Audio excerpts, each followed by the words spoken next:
ഇത് രണ്ടും നമ്മൾ എത്ര തലകുത്തി മറിഞ്ഞാലും, എത്ര വലിയ സമ്പന്നനാണെങ്കിലും, എത്ര വലിയ അധികാരിയാണെങ്കിലും, സ്വാധീനമുള്ളവനാണെങ്കിലും ഒരാൾക്കും അത് വില കൊടുത്തു വാങ്ങാനാകുന്നതല്ല. റഹ്മാനായ റബ്ബിനെ കൊണ്ടല്ലാതെ ഒരവസ്ഥയിൽ നിന്ന് മറ്റൊരവസ്ഥയിലേക്ക് നമ്മെ മാറ്റാനാവില്ല.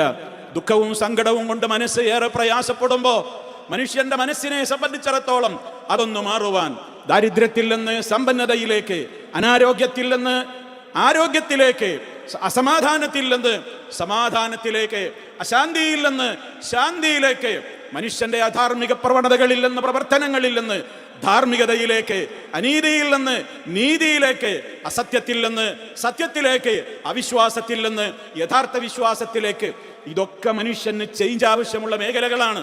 ആ ചേഞ്ചിനൊന്നും ലോകത്തൊരാൾ വിചാരിച്ചാലും നടക്കൂല. അത് റബ്ബിനെ കൊണ്ടേ പറ്റൂ.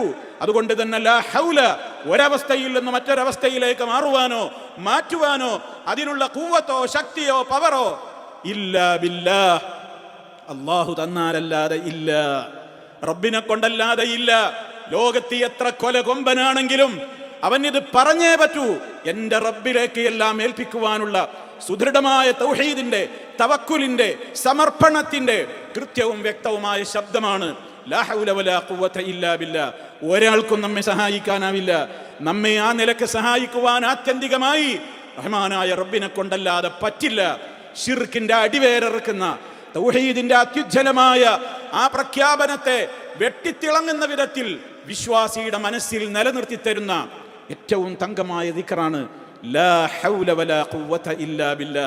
അത് പറയുന്നവന് ടെൻഷന്റെ ആവശ്യമില്ല, അത് പറയുന്നവന് നിരാശയില്ല, അത് പറയുന്നവന് ഡിപ്രഷൻ ഇല്ല, അത് പറയുന്നവന് മൂഡ് ഓഫ് ആകുന്ന ഘട്ടമില്ല. എന്താ കാരണം? അവനെല്ലാം ഏൽപ്പിക്കുന്നത് ആ റബ്ബിലാണ്. ലാ ഹൗല വലാ ഖുവത ഇല്ലാ ബില്ലാ. പ്രിയമുള്ളവരെ, ജീവിതത്തിൽ ഞാൻ പറഞ്ഞല്ലോ, നമ്മളെ അഹ്വാലുകൾ, നമ്മുടെ അവസ്ഥകളൊന്നും എപ്പോഴും ഒരേ നിലക്കല്ല, നമ്മൾ ഇഷ്ടപ്പെടുന്ന വിധത്തിലായിരിക്കില്ല. അതൊക്കെ മാറാൻ, നമുക്കൊന്ന് തിന്മയിൽ നിന്ന് മാറി നന്മ ചെയ്യാൻ, ഒരു ഇബാദത്ത് ചെയ്യാൻ, ഏതൊരു വിഷയത്തിലും, എല്ലാ കാര്യത്തിലും സഹായമില്ലാതെ പറ്റില്ല എന്ന് നമ്മെ കൊണ്ട് ആവർത്തിച്ച് വിവിധ ഘട്ടങ്ങളിൽ പറയിപ്പിക്കുന്ന ദിക്റാണ് ലാ ഹൗല വലാ ഖുവത ഇല്ലാ ബില്ലാ. അഹബ്ബുൽ കലാമി ഇലല്ലാഹ്, അല്ലാഹുവിന് ഏറ്റവും ഇഷ്ടപ്പെട്ട വാക്കുകളിൽപ്പെട്ട ഒരു വാക്കാണ് സുബ്ഹാനല്ലാഹ്. ലാ ശരീക ലഹ്, ലഹുൽ മുൽക്ക് വലഹുൽ ഹംദ് വഹുവ അലാ കുല്ലി ശൈഇൻ ഖദീർ വലാ ഹൗല വലാ ഖുവത ഇല്ലാ ബില്ലാഹ്.